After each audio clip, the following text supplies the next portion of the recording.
All right. Hello, everybody. Welcome again to Turning Left. I am Jason Allen. With me, as always, he was the man that was voted at the local power luncheon of this year's Republicans Rule,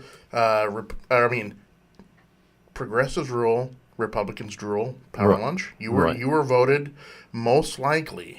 You actually two categories. First, you were voted most likely to make Troy soil himself. And then the second one was you were voted most likely to make Jeff Flake and Bob Corker drop out of the Gunners. Well, somebody had to do it. That's right. You're always working, man. I love it. Hey, it's if you don't stay on top of this stuff, you'll get buried by it. Amen. Folks, welcome again to Turning Left. This is your liberal Lollapalooza, your oasis of progressive sort of get away from it all. Hello, let's spend the next hour together. Anyways, I gotta make a little. I gotta open up a little bit. Go for it, man. I'm in a dark place, man. Go for it. The news cycle of the last week or two has got me in a dark place. Okay, it was so bad yesterday to find sort of any creative outlet or to find any sanctuary in this crap storm. I decided I was going to make... Folks, I've been in this weird thing lately where I've equated Trump to Biff from Back to the Future 2, right? Right. He's like President Biff now. And so the only way to get me in a decent mood yesterday is, hey, I'll make some Biff memes. So I spent an hour or two making Biff memes, Folks, that's my life. Hello, everybody. Today we're going to do a little something different. Instead of doing like the old topical, hey, what's going on today? Yeah, the world's going, Trump did this. We're going to talk something about different. And this stems from a email I got a few weeks ago. The wording of it was basically, hey, I got a question for you. Yeah, what's that?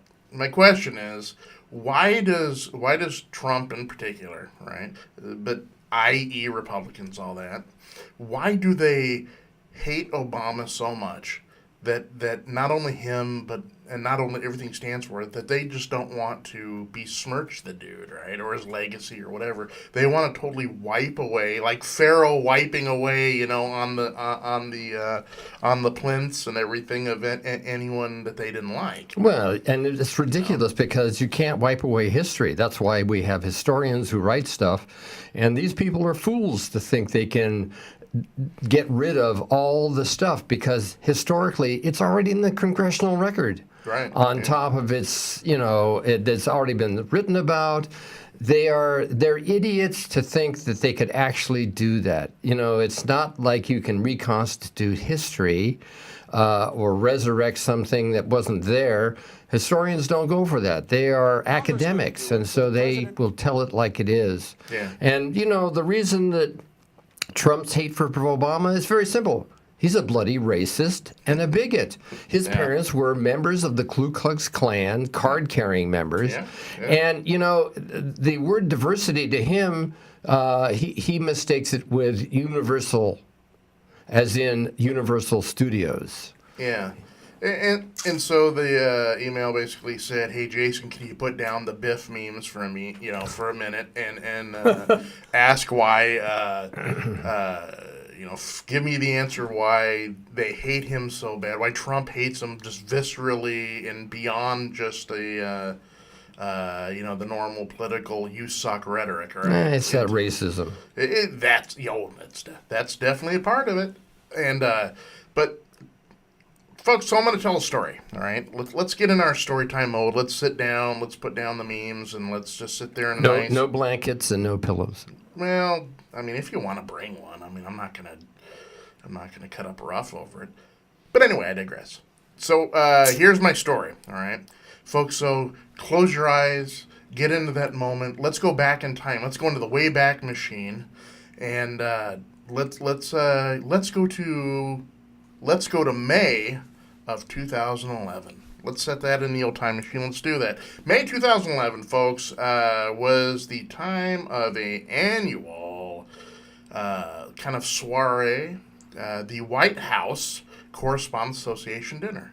Oh, yeah, I remember it well. Going every year, basically what it is, folks. It's put on by the White House Press Association, and it's turned into kind of a roast sort of thing. The president will come and he'll and it's roast a fundraiser. people. It's a fundraiser, right? It's a charitable organization. Yeah, it's finding these guys loosen the ties a little bit and hobnob with the hoity-toity of DC elite, and just sort of. But it's an institution. It's been done every year. And 2011, keynote speaker, of course, was the president, Barack Obama.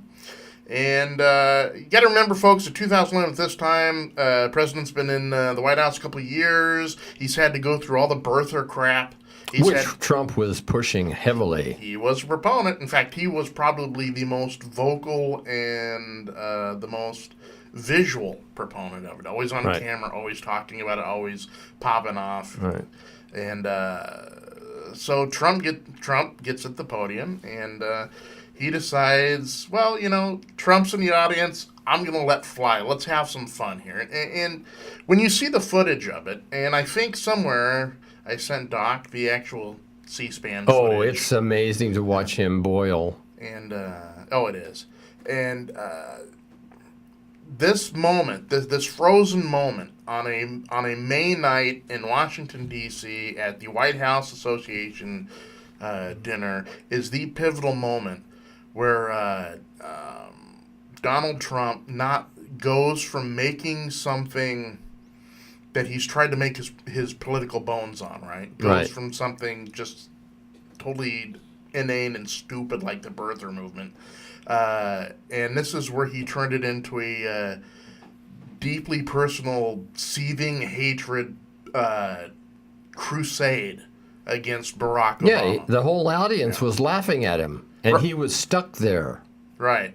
And this is the pivotal moment, folks. This is the pivotal moment where he decides that he is literally Donald J. Trump, is going to make it his life's work, not only to get back at the president, right, but also to try to erase every little trace of an Obama legacy. He's going to wipe it all away. And you can clearly see that from his face out in the crowd.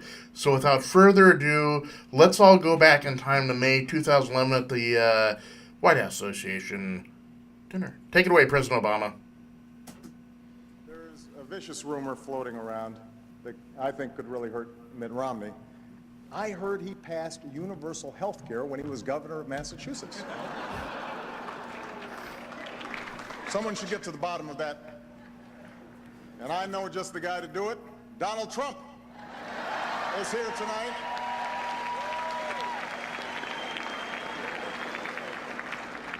Now, I know that he's taken some flack lately, but no one is happier, no one is prouder to put this birth certificate matter to rest than the Donald. And that's because he can finally get back to focusing on the issues that matter. Like, did we fake the moon landing? What really happened in Roswell? And where are Biggie and Tupac?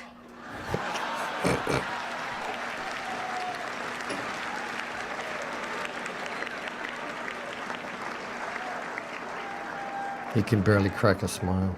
All kidding aside, obviously we all know Incapable about of it. your credentials and breadth of experience.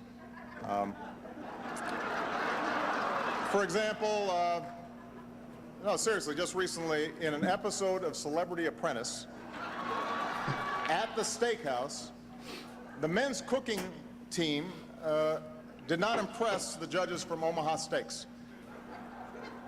And there was a lot of blame to go around, but you, Mr. Trump, recognized that the real problem was a lack of leadership. And so ultimately you didn't blame Little John or Meatloaf. You fired Gary Busey. And these are the kind of decisions that would keep me up at night.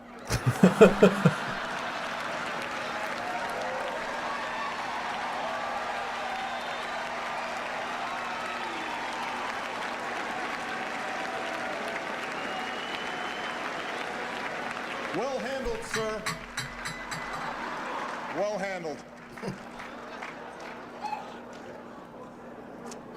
Say what you will about Mr. Trump, he certainly would bring some change to the White House. Let's see what we've got up there.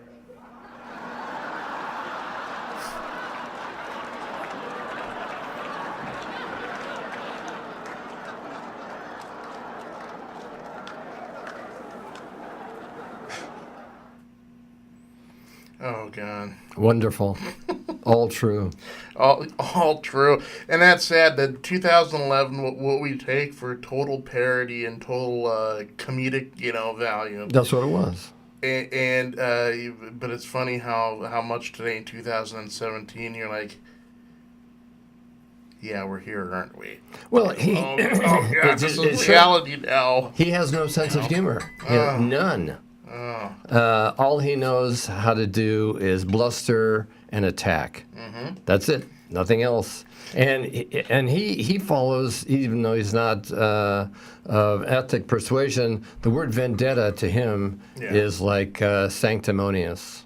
Yeah, and you can clearly see from the man's face sitting out there in the crowd as he's kind of grinding his teeth and gnashing that I honestly believe at that moment that is the moment he decided he was going to run for president. Could have been. I mean, he was he could barely contain himself. Yeah. Because all of a sudden he was the brunt of jokes, and he's never been the brunt of jokes. Yeah. And not only was it just the brunt of jokes, but it was by the President of the United States. Right. And everybody, and the whole crowd was laughing, except for he can't laugh at himself. Right. And this is the crowd that he desperately wants to try to fit in with, because he has, at this time, he's got these little, aspirational dreams that maybe, just maybe, they'll accept me and I'll be taken as a legitimate contender for the throne, right? And to be kind of ribbed and ridiculed, talking about your crappy reality TV show, and kind of put in your place a little bit, right? Right. I think that was a defining moment for him. I honestly believe that this was the moment he decided that he was going to run for president. Not only that, but he took it just as a way to get his face in the news, and he took it and made it personal. This is what I'm going to do. I'm going to go after you. I'm going to succeed you. I'm going to wreck everything you stood for. And but hey, that's the kind of person that Donald is, right? Well, when you stiff people for $30 million and $20 million and even $15,000, the guy has no ethics, no morals, and really no brain. No, right. And I mean, you can clearly see also over the years after that he's clearly, Agent Orange has turned this into an obsession. Or he can't let it go. Whenever someone gets on him, what does he do? He goes to the Obama card. He can't help it. It's just it is just ingrained now in his plastic bloated orange DNA. It just is who he is. And I mean, think of how many times he's not only berated President Obama's policies, because actually he had policies unlike the current peeps, but just he went beyond to just degrade, insult, and try to humiliate. I mean, look at all the people in the primaries who, from Little Marco to Low Energy Jeb to Lion Ted, all of them. You know what it showed? It shows those guys have no backbone, and they were absolutely showing their fear of him rather than standing up. And instead of standing up by, throwing back insults and stuff, standing up and showing him what for the people for what he is, by saying, this is the fool that you want to be your president. He can't even tie his own shoes. Something like that would have enraged him right on the spot. He would have lost it on camera, and people would have gone, oh my God. Yeah. The sad thing is we've become so desensitized to it. He still does that on a daily basis. Well, either those guys, Rubio or Bush, they must have been pretty thin-skinned to let something as stupid as that get to them. Yeah, I think so. But I think it tells you about the machine of modern-day politics, that it's also, plastic. And so you're kind of withheld within this kind of paradigm of where you get up there, you do the false laugh, you maybe may crack a couple really inane jokes, and you operate on a certain level. Where here comes Donald up on the stage and just throws all of that to the wind. Basically, no, the norms of political convention, you don't call people, Lion Ted or Little Marco or whatever, right? At that time, the worst thing, look how people were shocked in '92 by just this simple, iconic slogan, "It's the economy, stupid." Remember how Right. The right wing just went nuts. It's economy. How dare it's a personal level. That's so blah blah. Yada yada yada, and so escalate that now years into the point where nothing is, as General Kelly says, nothing is sacred anymore. And Either is he, for that matter. So Bonnie from Everett, Washington. This is the point. This is the pivotal moment, and this is why, all the hatred, the continual insults, the bullying tactics of a man-child, right? It's all because he got dissed at a White House dinner back in May of 2011. Yep. Well, yeah, you because he can't, any narcissist will tell you they can't take anything. Yeah. Yeah, of course. It's like a balloon and in constant fear of having somebody with too many sharp objects in the room with you. Right, yeah. And what is really, it's sad, but it's funny, but not funny in the ha-ha, but funny in the kind of sad and pathetic way, is when someone can get up there and they can hashtag adult daycare center. And no one is... yeah, it's pretty close to true. Oh, it is true. Yeah. It's not even pretty close. Any president that has to have two or three people on his team bring him a daily briefing on people who love him. Yeah.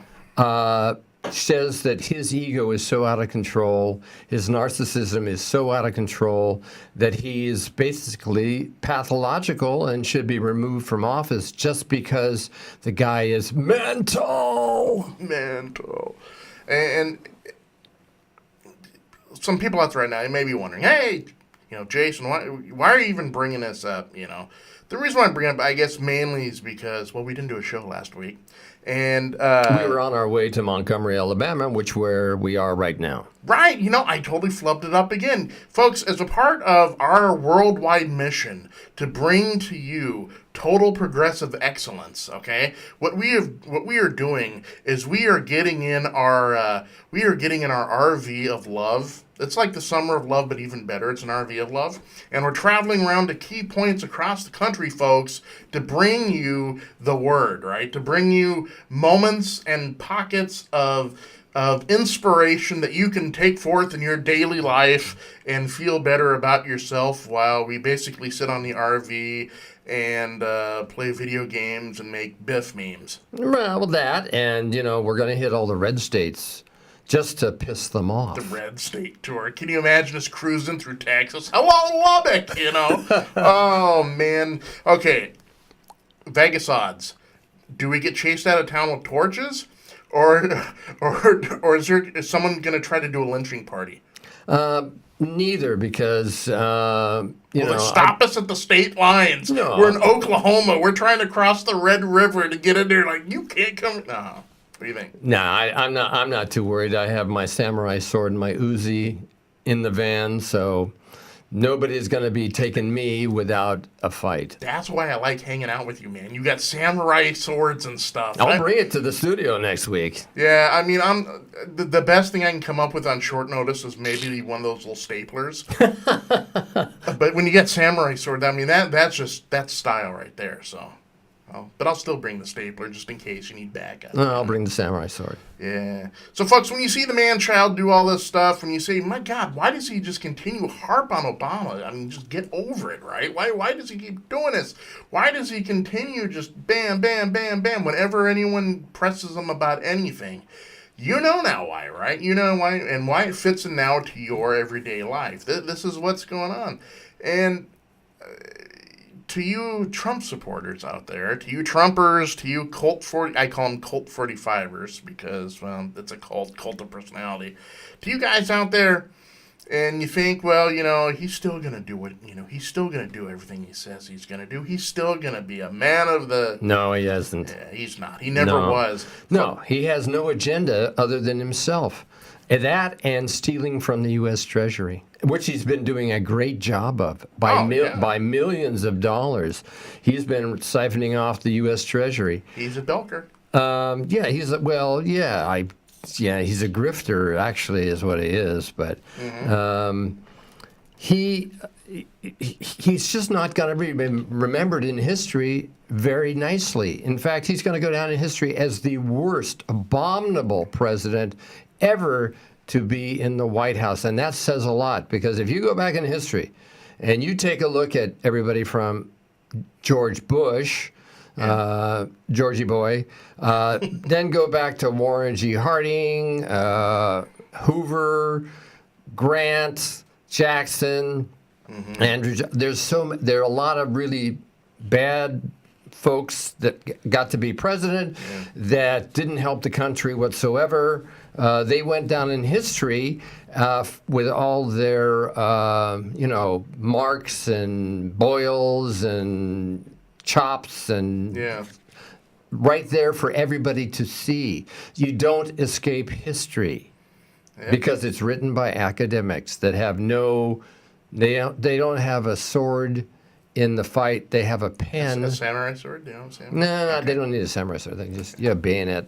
But the point is, they're not going to be swayed by somebody's brouhaha or bluster or anything, because who knows? He's put on so much weight, he may end up croaking in office. He might. Yeah, that's true. He might pull just get him heated up enough, and all of a sudden, boom. Yeah. The president is gone. Of course, then we have the other problem of Mike Pence, who is a Nazi, but that's another story. That's for next week. No. Hey, look, because we're talking about this, I kind of want to hold an impromptu intervention. I think it's time we hold an intervention for the Trump supporters out there. We sit them down. Do they know what the word intervention means? Well, they can look it up. They got Google. That's cool. They do? In the internet age, yeah. I thought America was the least connected major industrial country in the world. Man, it'll give them something to work on as far as personal growth. They can That's an oxymoron right there. Right, but here's the intervention, and it stems. The people are still claiming, well, I still think he's going to do what he's going to get done, everything like that.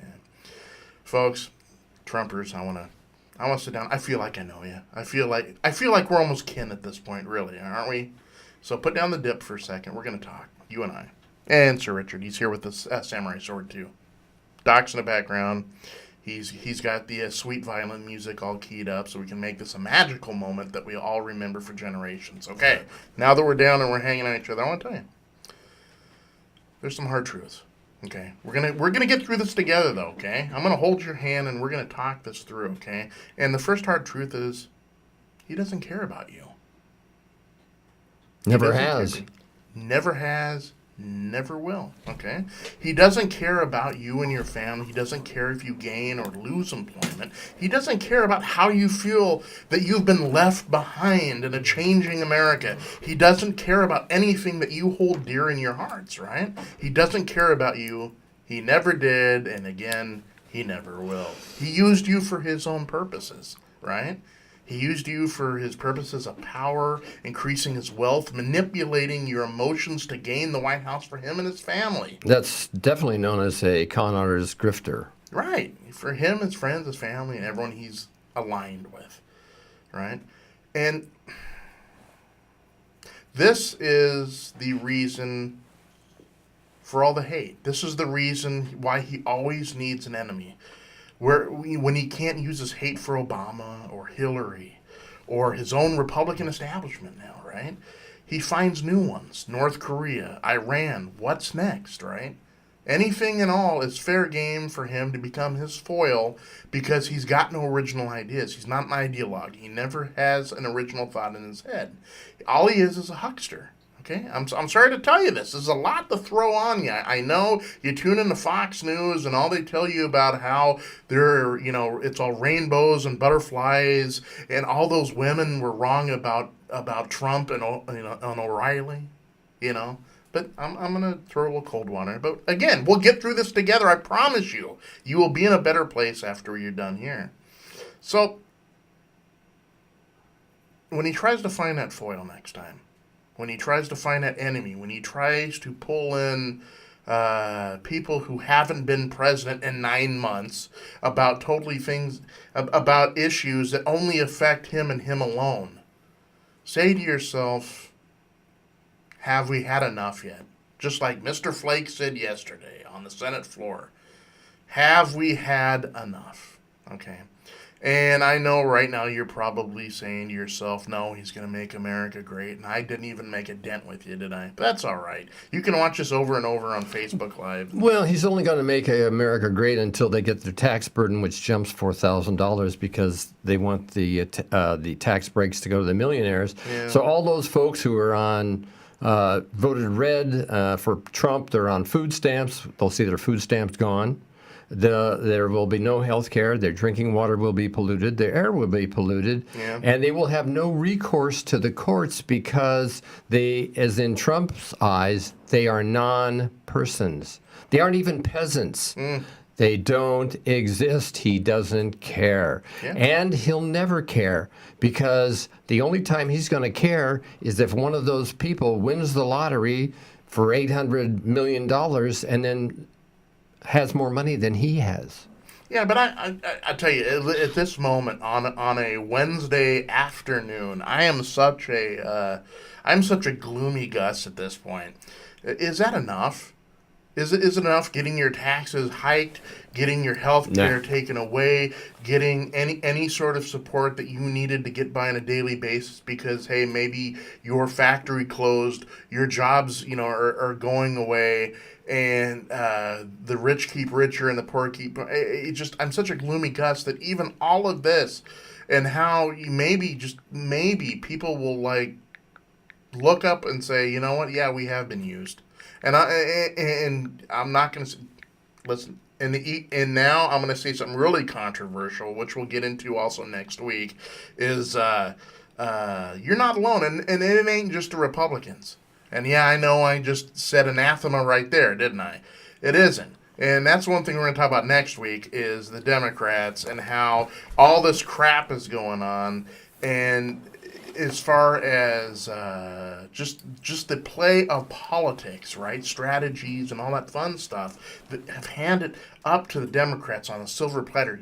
Hollywood couldn't write a better scenario about how it is served up to the Democrats to take back control and to do great in the midterms in 18 and then in 20 if Trump makes it long enough to 2020.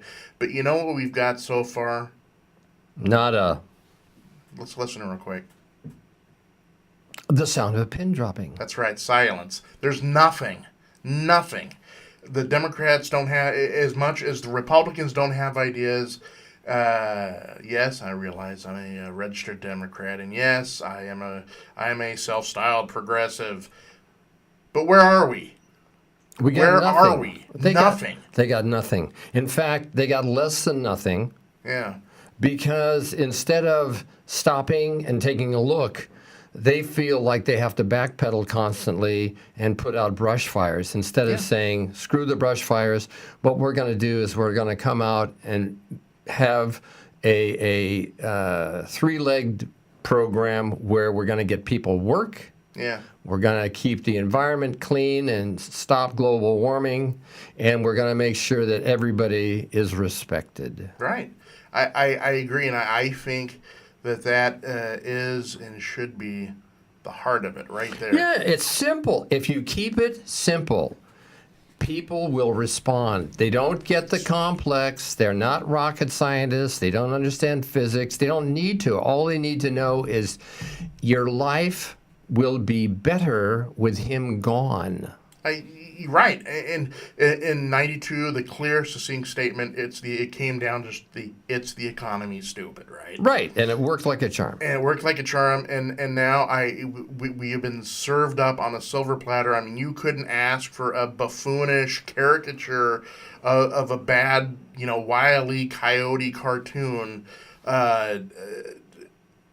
In this political reality, and all we are answering it with is silence.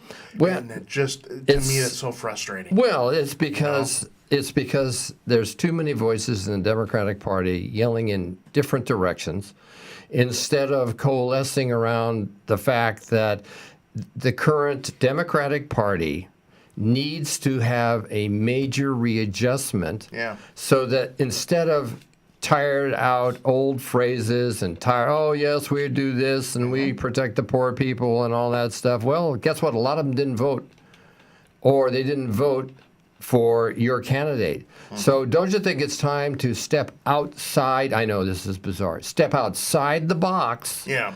And reinvent the Democratic Party, just like what happened when the Republican Party switched to being the Democratic Party when Teddy Roosevelt was around. Mm-hmm. Teddy Roosevelt was, even though he was a Republican, he was a true progressive. And he led the charge to change the Democratic Party from what it was, which was they promoted slavery, they did all sorts of nasty stuff, into a different organization. It was, and so that's what has to be done now. You have to throw it all out and start from scratch. Ain't that tough? Give me 15 minutes. I could do it.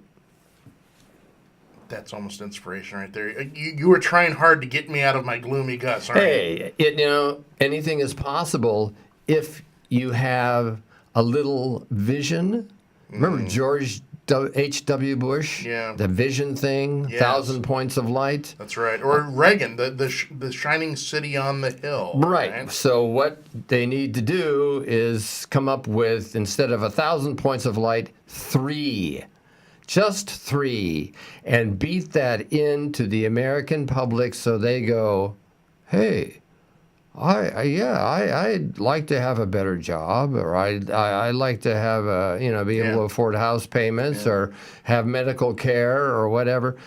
3 simple issues. Mm-hmm. 1 talking point. Yep, I agree. And I think even before that, right? Even before that, it is time for the Democratic Party. It's time for all the progressives. It is time for everybody. Trumpers, you include. Let's put you in the picnic, too. Why not? We're ecumenical like that. It's time for us to sit here and have a discussion within ourselves and each other. It is our national gut check time, folks. It is our national time where we sit back and here's what we say to you. The simple thing, right? Let's boil it down to just one simple statement. And that's a question. What do we stand for? What do we stand for? What do you want? When you talk about America and what you want America to be, what you want to happen, what you want to see, this call to action, what do you want, right? What do you want? What do you stand for? What do you believe?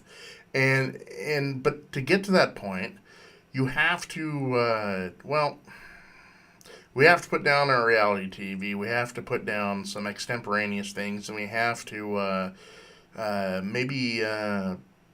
not become low information voters anymore. Maybe we got to get active. Maybe we got to get galvanized. Maybe we got to start giving a damn again, right? And so I want to do, Sir Richard, I want to do something. Not only did I just create Biff memes, but what I'm going to do right now is going to set something down, and you out there, you are going to take and do with it whatever you want. Okay, I'm just going to set it down there. We're going to walk away back to our RV with our swords and our Uzi and maybe some cool funky cheese dip. But there was I created a page on Facebook. It's a movement. It's a and that's not bowel either, folks. No. Well, we'll discuss that later. But it's a simple movement about being more informed. being more informed, getting plugged in and glued in and clued in. Knowledge is power. Knowledge is power, and it's time to power to the people, right? It's in our hands, right? So if we want to use that power, and if we want a healthy respect for that power, we've got to figure out what we stand for. So this group, all you got to do is, if you go on to Facebook right now, not yet though, because the show's still going on, not yet, folks, it's called ABLE. A simple anachronism. ABLE, right? ABLE. Something like, how about Americans for a brighter and learned electorate? Hey, I like it. Right? ABLE. And then we can enable ourselves. That's right, and we can enable ourselves. ABLE, Americans for a brighter and learned electorate. So what you can do, folks, is, because I just created the page, I haven't done anything else. I haven't advocated at all. I haven't put it out there to share with people. I haven't done nothing. I sat on it. And so what I want you guys to do is, I want you to, if this is something that you are passionate about yourself and you feel that, man, hey, I could get behind something like that, what I want you to do is not only like it, but send a little message saying, hey, I want to become an admin of this thing. I not only want to follow it, I'll be a damn admin, right? I will take this vehicle, I will pick it up, and I'll run with it. It's yours. You can do it. Anyone can. Hundreds of people. If you can do that, man, just think what sort of screw the Trump movement. This is an actual positive movement, right? To make ourselves all feel that we can become more engaged. That maybe this 48-year-old bald dude who's trying to grow back facial hair, maybe he doesn't know everything. Maybe he needs to get clued in a little bit more too. Maybe he needs to pick up more books and become more engaged. And so it's ABLE, Americans for a Brighter and Learned Electorate. I like it. So do it. Become an admin. I will make you an admin. The second you say, hey, Jason, quit making the memes and make me an admin. I will. I'll do it. And you can run with it. You can take it and you can shape it and make it anything you want. I do have a suggestion for the Democratic Party. Yes. First, they get rid of the donkey. Okay. Nobody, who knows what a donkey is? I mean, really, unless you've lived on a farm or something. Yeah. So I thought of replacing it with one of the three most recognizable figures in history. Okay. Elvis Presley. Okay. Albert Einstein. Okay. Or Marilyn Monroe. Marilyn Monroe, huh? That is the picture of the Democratic Party. I go for Elvis because he broke boundaries. He brought diversity to music. I would go with Elvis Presley instead of a blue donkey any day. That is awesome. That is so intriguing on so many levels. My mind is almost having a hard time wrapping itself because around people will this. identify with Elvis. Okay, so let me ask you this question then. Okay, this brings up some intriguing questions there. Just off the top of my head. Are we talking pre-69 comeback Elvis? Are we talking the lean, mean kid from Mississippi? The lean, mean kid from Mississippi who would sneak into black churches to listen to the gospel music so that he could come up with the stuff himself. So he was ahead of the curve by a long shot. And that's a youthful vision of a talented guy who broke boundaries. That's what the Democratic Party should be looking at. You got millennials out there. You've got Xers out there. You've got all those folks who could go, I can get behind Elvis. Right.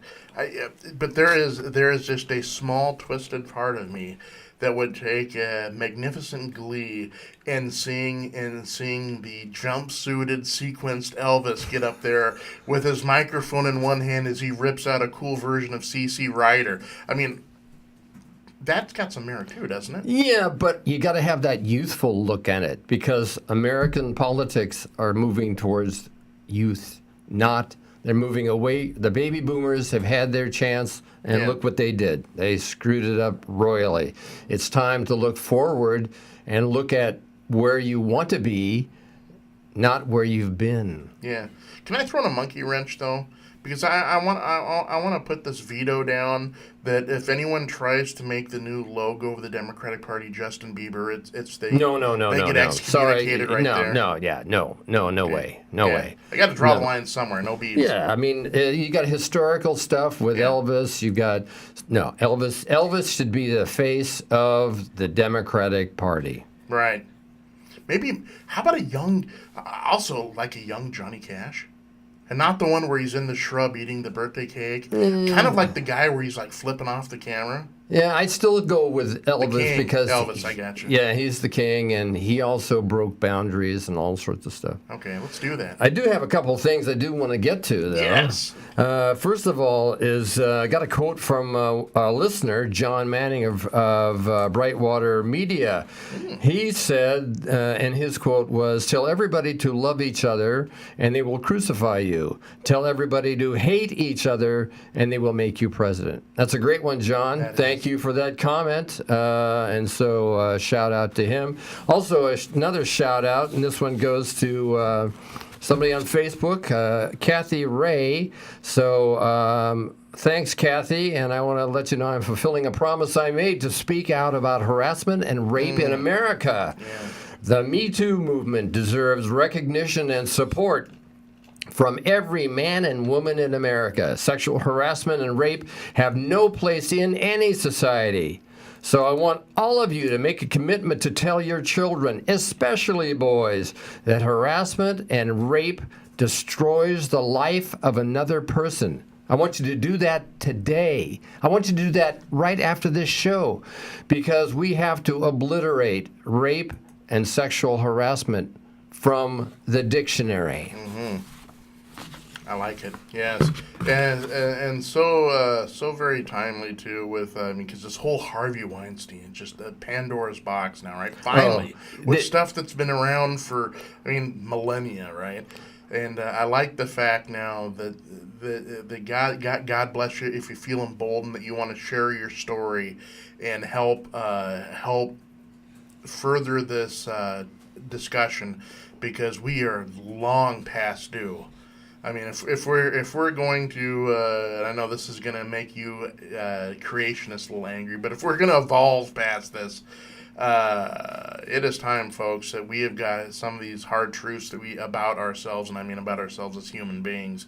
We have got to overcome, and I think it starts with just the simple thing of how we conduct ourselves, all right, and how we respect. I mean, that's one of the differences. The reason women in Saudi Arabia and most Muslim countries are draped from head to toe is because men there have no respect for women whatsoever, and so they have to be covered from head to toe so they won't have urges. Yeah. Whereas in America, we have somewhat the capability, anyway, most people do, of not being bothered by that, and we let freedom take its course and people dress the way they want to do because they should be safe on the streets, where in those other countries, they wouldn't be safe on the streets. So think about it. Do you really want to behave like somebody from a foreign country that has no respect for American values? Or do you want to take it upon yourself when you see harassment happening? Do something. Don't just say something. Do something. Mm-hmm. The same happens if you happen to witness something or you want to step out and say, this happened to me. Do it. The more voices that are raised, the more the issue will not be able to sneak under the rocks that it lives under. Right. And some of the most worst things you can do actually is not speak up, because silent complicity just keeps it around. Absolutely. It doesn't shine a light. It creates more shadows to where people, and I understand it makes, some of this makes a lot of people very uncomfortable. My answer to that is good. You should be uncomfortable. Absolutely. We need to get to a point where it's you no longer have that. Isn't that the greatest point that you have? This should get to the point where you no longer have to feel that way again. That's right. And that only begins by tackling it head on. Okay. every time we do the show, my favorite point in the show is when I can sit back and because you got to admit, I don't come to you before the show and say, okay, who's the putz of the week? Who is it? I wait, like a kid on Christmas morning. I wait for Christmas morning to show up so I can run down the stairs, look at the glossy paper, rip it open, and find out it's the Tinker Toys I've wanted since I was 4.5. Hey. So lay it on me. Who is Sir Richard, who is this week's putz of the week? Well, today's world's greatest putz of the week goes to none other than Don, the paper towel throwing con. And he gets it not only for absolute stupidity, but because he had the idiocy to tell those around him, which must be fools because I'm sure nobody actually pointed out to him the truth of the issue, is that he told everybody around him and the media that he talked with the president of the Virgin Islands. Unfortunately, the numbskull doesn't realize he is the president of the Virgin Islands. Mm-hmm. The guy is truly, truly mental. How can you talk? Well, maybe he does talk to himself out of one side of his mouth and say, hey, Mr. President, like the Virgin Islands on the other side. Well, thank you very much. He's doing, the face stitch move. Mm. The guy is such an idiot. I mean, he makes George Bush look like he's a Mensa graduate. Right, yeah. It's funny when you're talking about this. In my head, I see Alec Baldwin in the skit, talking to himself about it. Oh, Donald. Oh, Donald, you scamp. Donald Trump, 45th President of these United States, you are this week's Putz of the Week. A golden certificate will be emailed to you along with a bag of doggy... No, I'm kidding. There's no bag of doggy poo. There's no Secret Service, guys. You don't need to go to my door. It's all cool. I'm good. But you're Putz of the Week, Donnie. As you travel now to Texas tonight to make one of your campaign speeches for somebody in a primary coming up next year. Yeah, well, he already blew one in Alabama. Yeah. He's probably going to blow one down there. And actually, I've noticed his rallies are getting smaller and smaller and smaller. Yeah. It's because the traveling road show, there's nothing new. It's just... No, it's got the same old stink to it. Yeah, and you just go there and you yell, and that's the bad thing about going somewhere and that has a negative connotation to it. Now people say, negative connotation? What are you saying? They're all around there being with each other. Yeah, but they're all shouting hate. After a while, it just gets old. Oh, it was old 8 months ago. Yeah, it's a hate fest, is what I call it. Donald Trump's traveling hate fest show. Hey, come on, folks, bring all the mud and dirt you got and tell on your neighbors and call them names and just let me know that you love me and I don't give a damn about you. It's a pretty long name for a festival. We're going to have to shorten it up. Hey, you know what? Well, just call it Trump's Idiocy Tour 2017. Right. State of the Disunion 2017. I can see the T-shirts now. Yeah. So can I. I can see a few memes, too. Anyway. We got to move on. Let's get down to the cause of the week this week. Kind of timely, which is kind of cool that you were talking about. This week's cause of the week is Mercy Corps. Okay? You say Mercy Corps. Mercy Corps, folks, exists to alleviate suffering, poverty, and oppression by helping people build secure, productive, and just communities. Mercy Corps is an international it's an organization. Yeah, an organization that works in the toughest places on the planet, failing states like Somalia and Zimbabwe, conflict zones like Afghanistan, Congo and Iraq, and Niger. In countries that have endured natural disasters like Pakistan, Haiti, and, of course, now what we see in Puerto Rico and other places across the planet. In these places, a child's life is often at risk. A woman's education is usually ignored. A family's livelihood is never a sure thing. These conditions threaten the welfare of neighborhoods, towns, provinces, countries, and entire regions. To these important and imperiled places, Mercy Corps brings relief, recovery, and development. For 32 years, they have helped people grappling with the toughest hardships that they have to survive through, and then they also help them to thrive. That's the heart of their approach. And if you want to become a part of Mercy Corps and you want to donate to them, maybe you want to volunteer. They need volunteers. Folks, all you got to do is, if you're on the magical interwebs, just go to www.mercycorps.org, www.mercycorps.org. It's that easy. Or if you feel like you want to take a more personal approach and call them on the phone, you can. Here in Portland, Oregon, yes, here in Portland, Oregon, they do have a local office. The phone number is 503-896-5000. Once again, 503-896-5000. And if you want to go down there and walk in their front offices and hang out with them, eat crackers, and try to make a difference, it is 45 Southwest Ankeny Street, Portland, Oregon, 97204, USA. Hey, I think they do a great job. They do a great I job. mean, they actually do a better job than the Red Cross at times. Yeah. Because they're a little more broadly based. Yeah, and I think instead of just a natural disaster approach like or war zones, and yes, No, Mercy Corps they go does in to that help too. people get fresh water, clean water. They do a lot of Infrastructure. Yeah. Definitely infrastructure. So they are far and above what the Red Cross does. They just respond. Mercy Corps plans out and tries to take actions that will help a lot of people. That's right.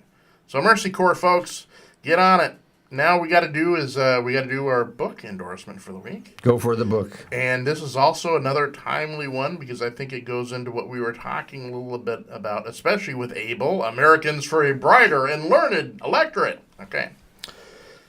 This book this week, folks, is called Uninformed, Why People Seem to Know So Little About Politics and What We Can Do About It. And it's by Arthur Lupia. Folks, research polls, media, interviews, and everyday conversations reveal an unsettling truth. Citizens, while well-meaning and even passionate about current affairs, appear to know very little about politics. Hundreds of surveys document vast numbers of citizens answering even basic questions about government incorrectly. Given this unfortunate state of affairs, it is not surprising that more knowledgeable people often deride the public for its ignorance. Some experts even think that less informed citizens should stay out of politics altogether. As Arthur Lupia shows in Uninformed, this is not constructive.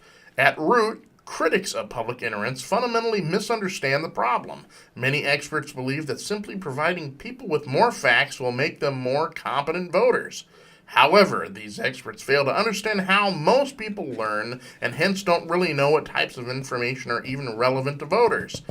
Feeding them information they don't find relevant does not address the problem. And in other words, before educating the public, we need to educate the educators. Uninformed. I like where this is going with it. I like it's teaching people, kind of giving them some tools in their toolbox to become more informed and a little more, I guess, awake about. I'll go with awake. About the world around them.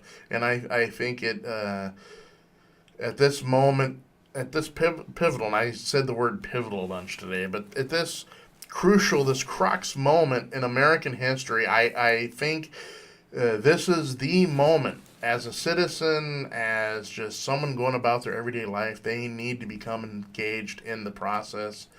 Because what I've always believed and what I've always espoused is, if there is silence or there is a vacuum, and you're not talking, you're not putting into the conversation, who is going to do it and what voice is going to be heard. And unfortunately, some of those voices that have been heard is some of the reasons why we are in the soup we are in today. I agree. And I think people need to get more throw off that that old shield of disinterest and that old shield of, well, politics just seems so dirty. It just seems this, it just seems that. I don't want to get involved. Both sides are crap. I don't like it. And it's easy, very, very so easy to fall into that and just give up and say, you know what, I don't care anymore. But the problem is when you don't care, bad stuff happens. We see it all time and time and time again. Especially to them. I know I sound a little preachy, folks. I sound like Reverend Spendybuck, but what I'm trying to tell you is instead of getting disinterested and getting to that state of mind in your head where it's like, screw it, I don't care anymore. I'd rather turn on the TV and watch the Kardashians than figure out what's going on. It's no wonder we are the way we are today, and I think 20 years from now, sociologists and anthropologists, historians are going to have a field day on this. Oh yeah. Well, here's something that our listeners should note. Right now in Japan, the largest typhoon ever to be on the planet has been barreling towards Japan. They had an election going on. That's right, Prime Minister. Yeah. Even though a deadly typhoon was about to hit the island, over 90% of the people voted. It's impressive. Very impressive, considering that before 1945, there was an emperor and there was no democracy. Mm-hmm. So since 1946, Japan has come to understand democracy and what it can do and how the people really do have the power in Japan. It is not the elites that have the power. And so here's something that America could learn from the Japanese, and we should be embarrassed that we have to learn this from them, that we all need to get out and vote. Okay, I was going to say, make better ramen noodles? No, okay. Get out and vote. Ramen's number 2. Oh, excellent, thank you. And actually, the stuff you buy in the store is not really ramen, it's yuck. Yucky soba? Yeah, yucky soba, you got it. Okay. So, take a lesson from the Japanese. In 2020, 90% of Americans should get out and vote. Mm-hmm. And they don't have that stupid thing like, trying to disenfranchise people and trying to dissuade them, because it's against the law to do that in Japan. There you go. That's right. And this last part of the show, we've talked about getting more engaged and getting more active. Folks, that is what exactly we are going to talk about next week. All right? Next week, it is what we stand for and what in the heck are we going to do about it? Right? I love it. I think we need to start, instead of it's easy to talk about current stories in the news. It's easy to talk about all the wacky things people on the right do. And Americans love to bitch and moan anyway. That's right. But I think right now, folks, we're going to turn inwards a little bit, and we're going to decide what the heck we want. What do we stand for? And we're going to explore that, and I'm already lining up a blue chip A+ guest, I think, that's going to bring a lot of some clarity and some interesting views on it. And I think it's going to be a fun time had by all. And it'll be so much fun that you will want to transcribe it and tattoo it on your... I'm kidding you. No, they just want to rewatch it 3 or 4 times, tell their friends about it. So... That's right. That's what we want them to do. You got learning is a slow process. You have to take it in small bits and pieces. Yeah. So if you need to rewatch the show 3 or 4 times to get all the glorious knowledge that we have imparted, do it, because that way you become an informed individual, and with knowledge is power. That's right. And folks, if you liked any portion of the show and you want to become more involved with the show, how can you do that? Drop us an email, turningleftradio@gmail.com. Once again, turningleftradio@gmail.com. Get on, find us on Facebook. Give us a like. Turning Left. Get on there and give us a like and say, hey, you should have this guest on. Or, hey, you should talk about this. Or, hey, Do you even have phone lines? Yes, we do have phone lines. Will you open them up? Sure, we'll open them up. Why not? You know, we'll talk to you. Even if you cuss at us, all I do is I suggest to you that Sir Richard does have samurai swords, so you probably want to keep it on the up and up. So, anyways, folks, have a great week. We will see you again all next week. And yes, we will see you again next week, I promise you. Even if they have to cart me in here on life support, hooking me up to battery cables, I will be here. Even if I'm a cyborg, I will be here. Sir Richard, he's always fabulous, so he'll show up fabulous again. Doc will be back there making sure the lights are on and that, we're out when we reach you on the air. When we come to you. So, folks, we will see you again next week. This has been Turning Left. Have a fabulous week. Hey, I agree. And, just be aware of your surroundings. Perfect last word.